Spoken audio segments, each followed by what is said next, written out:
The military is an alpha male environment. It's a masculine environment. Not and guess anymore. what? That's it needs the problem. to be. Yes. But you know what? Many would argue, and I sit here as a female, so I'm allowed to say it. Many of those environments, they're hyper-masculine for a reason, because they have a mission that is a hyper-masculine mission. And so now everyone is so worried about treading lightly with political correctness, that has become what's most important. You don't want to say the wrong thing, offend the wrong person, because that, to many that are serving, is more dangerous to them, or it makes them more nervous than actual combat, and that's a problem. The military has become very knee-jerk reaction in a sense. Now, if something goes wrong, we have to immediately do a briefing on it, check the box, make sure all soldiers attend. Less focus is being pushed on actual training in the woodline and getting your troopers ready for combat, and more focused on, transgender sensitivity training, which has now started. Commanders are starting to implement this. We've lost focus, and this is what kills me about it. The fact is, when it comes to the left and the celebration of the differences of opinions and life choices, whatever, we have tolerance, and tolerance works two ways. I can be tolerant, which means I don't have to agree with you, but I can respect you as a human being. But when you suddenly transition that tolerance into acceptance, validity, and celebration, now you cross the line. And if you're on the right or conservative or somebody that isn't in agreement with that, suddenly you're demonized. And I've had people come at me online on social media, and I personally I don't care. But the fact is, just like with the Democrats today, with the boycotting of the inauguration, where's the tolerance? You scream for it. Though. But they believe that they sit on the moral high ground and everyone else is beneath them. But you're exactly right about that. If you hold traditional values, you're a bigot. Oh yeah, absolutely. You are morally or to have morals, to have class, to have.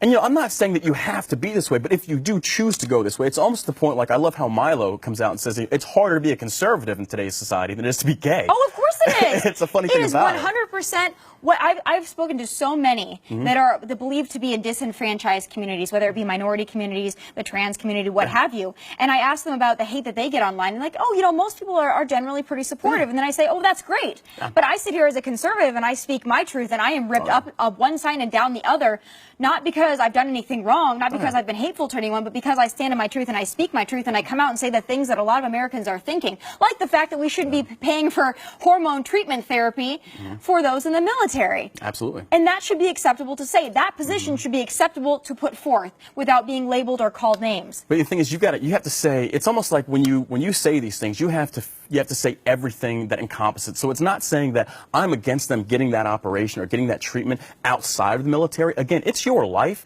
and you do what you want because you're paying for it. There you go. There's the key.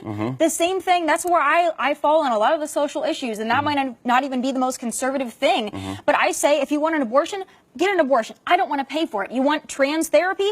Go for it. I don't want to pay for it. And everything else that is a personal life choice, why should the taxpayers be on the hook? You're absolutely right. And it shouldn't be bigoted or intolerant to say such. It's there. The beauty of it is, it's kind of like if you read Sun Tzu's Art of War. When you figure out the liberal agenda and how Democrats fight versus debate, when you figure out their tactics and how they come at you, it is so easy to counter them, because it's like we've seen the narrative change now with Trump getting elected. It used to be that if you came against the left, bigot, homophobic, transphobic, misogynist, deplorable, xenophobic, I'll wear that badge happily.